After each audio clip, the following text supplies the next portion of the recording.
All right, we're going to look at electric fields. The definition of electric field is a force per unit charge, and it is a mathematical definition here. So electric field, and electric field is a vector, is equal to the force, which is the vector, per unit charge. We can think about this still in terms of gravity. So if I have the planet, say that's Earth, and we look at a point in space, point P. There is nothing there. It is empty space. But mass, property of mass, is that it creates a gravitational field, and that field pulls masses towards it. So if there was a mass at point P, there would be a gravitational field, and I'm just going to subscript this as G, acting towards the mass. And each mass would have its own field. So if I did put a mass here, this would create its own field around it, pulling the mass of the Earth towards it. Looking back at the little mass, if that's in the vicinity of the mass of the planet, it will interact with the planet's gravitational field, and then it will experience force. And that force will be in the direction of the gravitational field. And that force is proportional to both this mass and that mass. If we were to get rid of the little mass, we would simply have that field still in that location.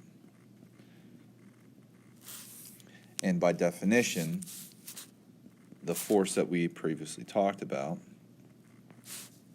would be proportional to whatever mass we placed at point P. The gravitational field at point P is due to this mass. The force is due to whatever mass we put at point P. Now, in terms of charge, I have a large charged object here. That charge is creating an electric field. And if we looked at point P, depending on what charge this is, there is a field that radiates in all directions infinitely from this charge. And the field exists even though there's no force. The direction of the field at that location, or any location, is determined by whatever charge is creating the field, we'll make that positive, and its interaction with a test charge. It's a kind of conventional parameter where we use little q as a positive test charge, which just stands for a small amount of charge.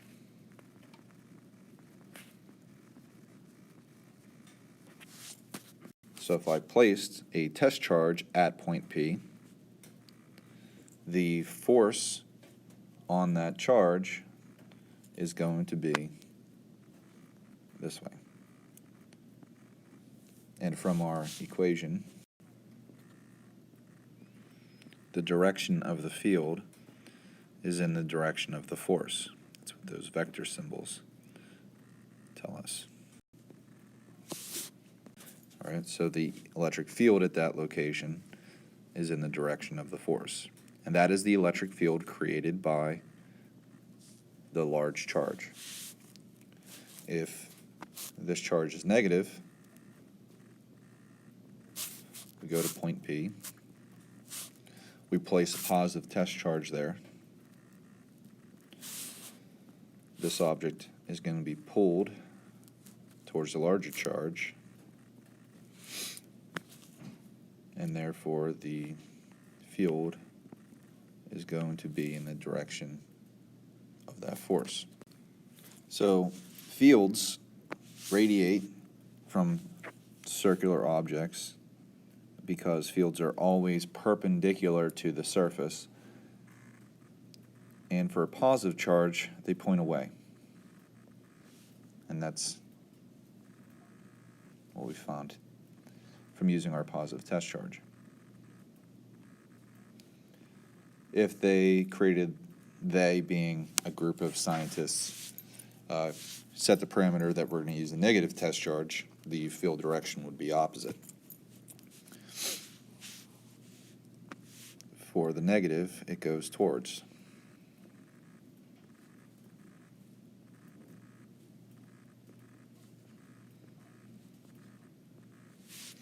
And if we extend these lines out as far as we can here, you can easily see that as we move farther and farther away, the lines have a greater separation, so that the line density in these locations is different.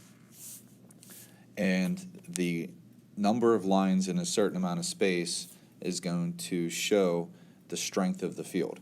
So if I have even parallel electric field lines that are tightly packed together, and I have other field lines that are more spread out.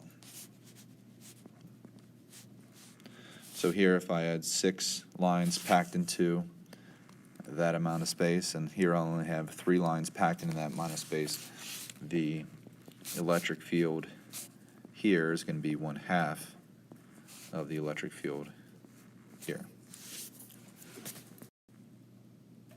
Our only equation that we determined so far is the one with the force in it. And in order for there to be a force, there has to be an interaction between another charge.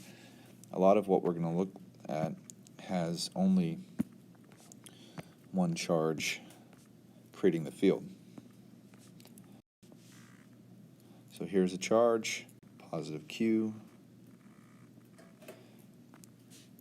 has a field at point P.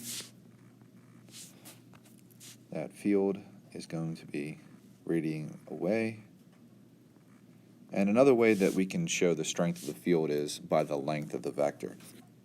So a vector originating close to the surface is going to have a stronger field represented by a longer vector. And as we move farther and further away, that vector length drops off, showing that the field drops off as well.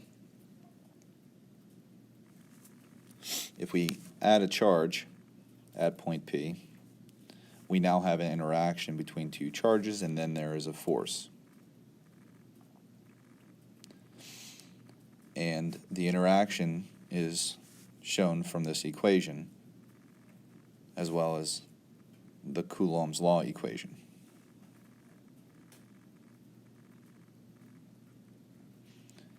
Now, if we combine these 2 equations, we can get a relationship for the field strength of only one object in its space. So if we can plug that part of the equation into that equation, we can see that this and this are going to cancel out. So we get the relationship here, which that electric field is due to the only charge that's in that space. And this electric field here is going to be that same value. So this equation, you need a force, which means 2 charges. This one, there's a force, which means 2 charges. This one, 1 charge.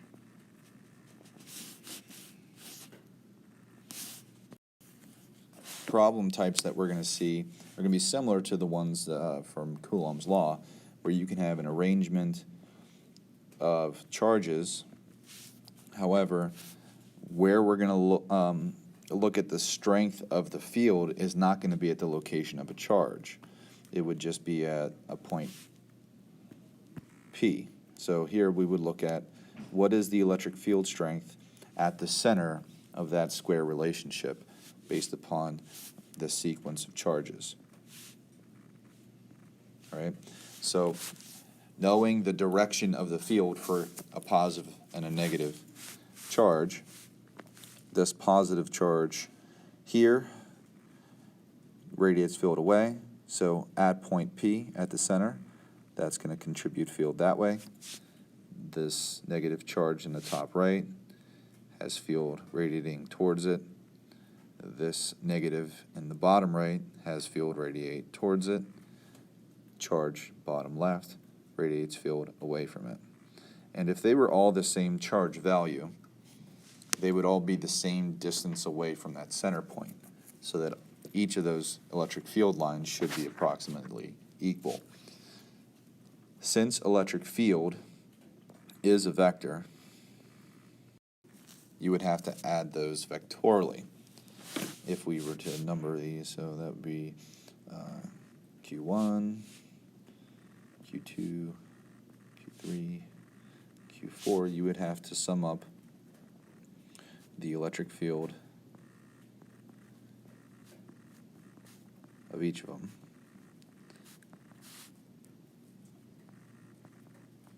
Out of order there. By breaking them down into their X and Y components. So that you'd have to sum up the electric fields in the X, sum up the electric fields in the Y.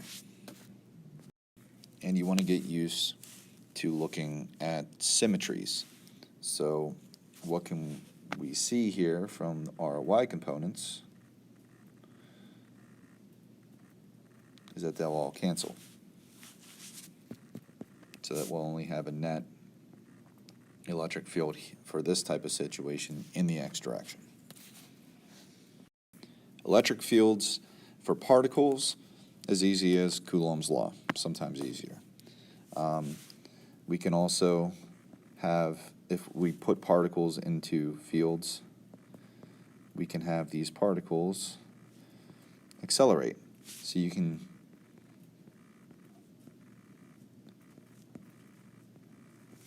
make sure that you remember that type of substitution.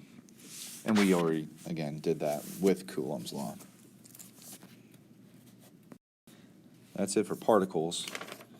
We're going to move into the fun stuff of sequences of charges and rigid objects.